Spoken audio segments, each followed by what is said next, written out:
It's the middle of the summer, and Gina Postchapak is here on her day off because school's about to start once again. Every year I have to spend money to get, basic things such as crayons, pencils. Gina is filling a shopping cart full of school supplies for her first graders, hoping to avoid bare shelves and to save a few bucks of her own money. We got folders, pencils, erasers, glue sticks, just the basic essentials for any first grader to learn and be successful and have fun. She's one of about 80 teachers flocking to the Education Partnership each day, a nonprofit with a warehouse full of markers, paper, even robotic dogs. Supplies so good, teachers are lining up to get in. Every day this summer we'll see 80 to 100 teachers coming, in many cases from as far away as Fayette County. Some of them live in Ohio, teach in Pennsylvania. Some of them are from Aliquippa. So they're driving an hour or more. Community engagement manager Brad Eddy has watched the Sheridan-based nonprofit expand from serving just 16 schools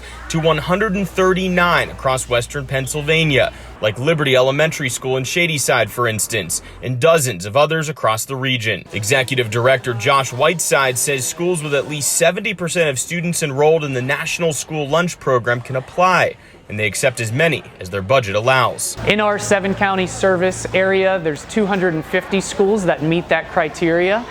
So we're about halfway there, and we're trying to grow every year so that we can reach every school that we need to be in. Teachers from the chosen schools can sift through this educator's heaven, filled with core supplies and some less expected items too. Very recently we had a lot of pantyhose here, and so that seemed like something that no one would want, but teachers were getting really excited because they could take pantyhose and they could use them in STEAM experiments or chemistry experiments. Teachers peruse the piles of supplies and check off what they take on a virtual shopping cart smartphone app developed by Carnegie Mellon University.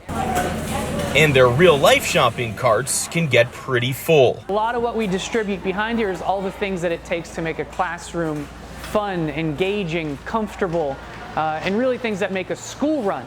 So you'll find toilet paper, paper towels, hygiene items, furniture. The executive director and staff here at the Education Partnership will tell you they almost wish the program didn't have to exist, but the problem is the school supply shortage is so severe that if it weren't for the program, teachers would end up paying for things like paper out of their own pockets.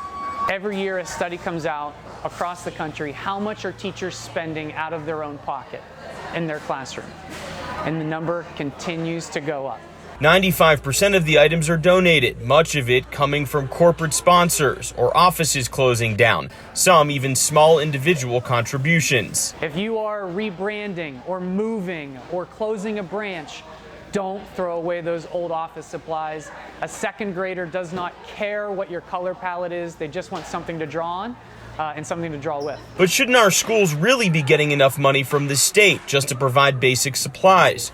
Of course, but it's prompted this nonprofit to wonder about whether they should be advocating to politicians for better school funding. Do we have a responsibility as the Education Partnership, and as we grow and as our voice gets louder, to use that voice to tell politicians about the issue and about how we should be addressing the issue? For now, they say their work is simply needed and is making a significant difference. And I think it would be fantastic if schools were funded in a more equitable way. And I think until we reach that point, we'll have a lot of work to do. That work is not going unnoticed. It helps us as teachers to be, more beneficial for our students. We don't have to spend so much time worrying about where we're going to get these resources.